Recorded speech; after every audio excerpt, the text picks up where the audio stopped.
So, today marks the end of my first week of my senior year back at Georgia Tech. So naturally, I decided I would make a video talking all about my experiences, whether it be in terms of taking online classes, getting tested, the food situation, everything that you might want to know about being back at Georgia Tech. If you haven't already, I would definitely recommend that you check out my latest video that was me moving in here at Georgia Tech. It's more of a vlog style video, but it'll give you an idea of what my apartment looks like and what the move-in was like. So if you're curious about that, I'll link it for you guys. And with that out of the way, let's hop into one of the biggest topics of this video and probably one of the biggest changes you can expect from going to Georgia Tech this semester, which is online classes. Alright, so this section is going to be all about my experiences with online classes so far. I'm currently taking 5 classes over 14 credits, and the classes I'm taking are APPH 1050, CS 4873, CS 3651, CS 4510, and CS 4649. Something that I wanted to point out right off the bat is that one, professors seem to actually be doing pretty well with the transition towards doing everything virtually. Obviously, there's been a few hiccups, but for the most part, things have been good. And for the second part, people seem to be pretty understanding of technical difficulties that are going to arise, and they understand that this is pretty much new for everybody. Something that I found is pretty interesting is the way that different professors are trying out different techniques and really just playing around with what's going to work best for this new format. So I have some professors who seem to be using slides, I have other ones who are using some sort of tablet to write on, I have some other people who've already pre-recorded all of their lectures for the entire semester, so there's going to be no live lectures, but really all of them seem to be just figuring out what's going to work best for them, which I really appreciate because instead of them just deciding this is what they're going to do, they're all trying to figure out what works best for their single class, which I think is really going to benefit the students. There have been some aspects of the online classes that I do enjoy. There is something nice about being able to click into your thing 1 minute before it starts instead of needing to leave 15 or 20 minutes early to get to the class.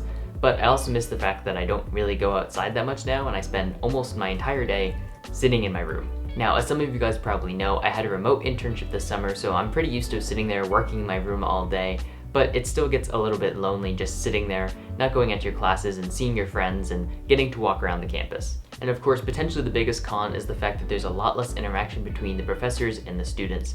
So normally if I was sitting in class and I had a question, I'd be able to raise my hand and just openly dialogue with the professor. Unfortunately, whether you're using Microsoft Teams or BlueJeans, which is something that a lot of my classes are using, it's not that simple. Either you're sitting there writing something in the chat and sometimes the professors don't check on that, or the TAs are supposed to check it, but either way, it doesn't really work nearly as seamlessly as just raising your hand does in the classroom. And the final thing that I want to talk about in terms of online classes is actually a matter of screen real estate. As you can see, I have my monitor behind me, which has been really nice so far, but back in the spring, I didn't have a monitor. Now, of course, not everyone has access to a tablet or a monitor, which is obviously completely understandable, but if you are someone who has a tablet or has a monitor sitting around, I would definitely recommend that you try to use that and put one thing for your notes and one thing for your feed, and for me at least, it has made a significant difference in helping me work more efficiently. Alright, so the next thing I want to talk about is related to mask wearing and social distancing on campus.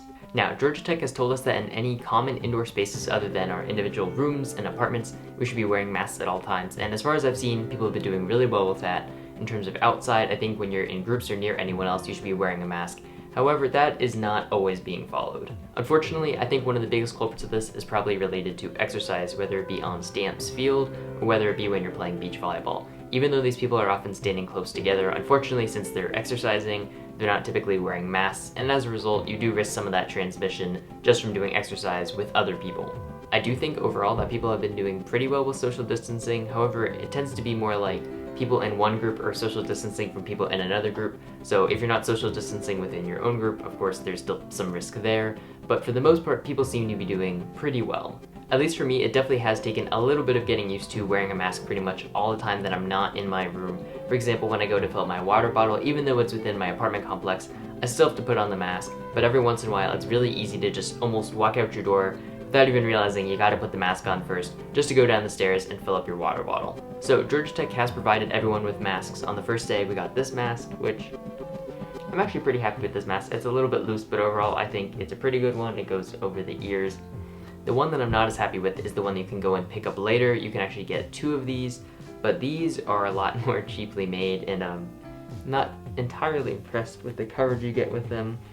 The problem is they don't have enough elastic, so they're very loose, and it's kind of a one-size-fits-all sort of mask. And unfortunately, I don't think these are really giving you adequate coverage. So they will give you the masks, but I would probably recommend getting some of your own that have a little bit better coverage. Personally, I've been trying to wear a different mask every day, and that's worked out pretty well for me. But obviously, depending on your laundry schedule and how many masks you brought to campus in the first place, that might not be an option for you.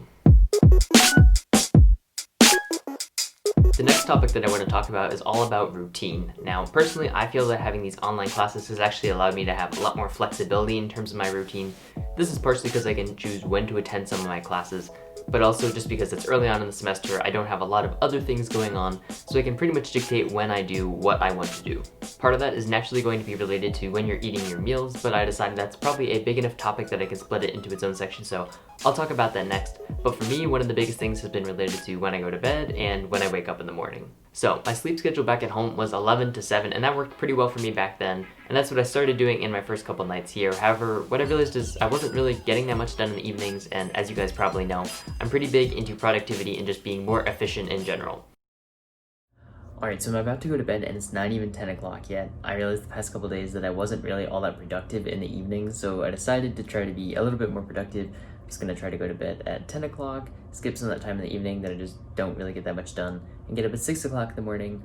Hopefully that means I'll be more productive. I guess we'll see what happens in the morning. And so far it seems to be going pretty well. I've been getting up at 6, being productive, and going to bed early before I just sit around and don't really do much with my evenings. So another thing that I've been trying to do as part of my routine is building in time for app development and reading. This past week I've actually been doing a ton more reading than I've probably ever done in the past couple years of college, and honestly it's been great, and I'm super excited to start integrating that into all of my future weeks of college and hopefully into life after that. I did it last semester and I'll probably do it again this semester, but I like to make a little schedule that blocks off time for certain things just to make sure that I make time for them and they're not getting swept aside by schoolwork.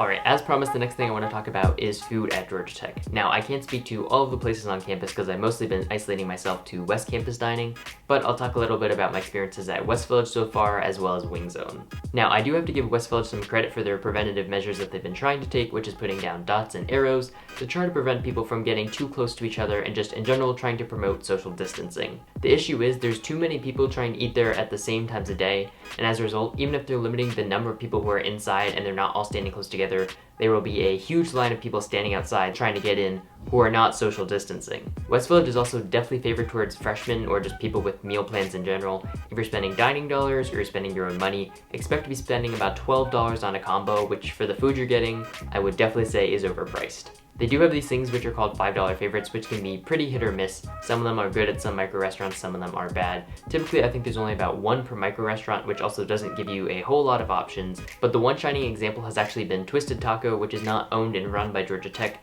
This is something that was at the Student Center before and has now been moved in where Limon and Chile was at West Village. In my experience, this is definitely one of the only places on West Campus that's priced affordably, and they actually have really good food, so as long as you're interested in eating Mexican food like tacos, burritos, etc., I would definitely recommend going to Twisted Taco. I've had great experiences there all week, and I plan to keep going there. Another great option on West Campus is actually Wing Zone. Now, you won't be able to use any meal swipes here, so if you're a freshman, I'm sorry, but this probably will not pertain too much to you, but they actually have a lot more than wings, which is something that I hadn't really looked into in previous years, but it turns out that they actually have a lot of sandwiches, burgers, and stuff like that, so I would actually consider that a great option, and typically there's very little wait other than the time taken to prepare your food, which is about 15 minutes. If you're someone who's concerned about the lines at West Village and you don't know what you can do about it, I would tie this back into your routine, which is get in the routine of trying to go at an earlier time. For me, I like to go at 11:30 for lunch and 5 o'clock for dinner. At that point, it won't be too crowded. You can go and grab your food and go back to your room or eat there if that's what you'd rather do.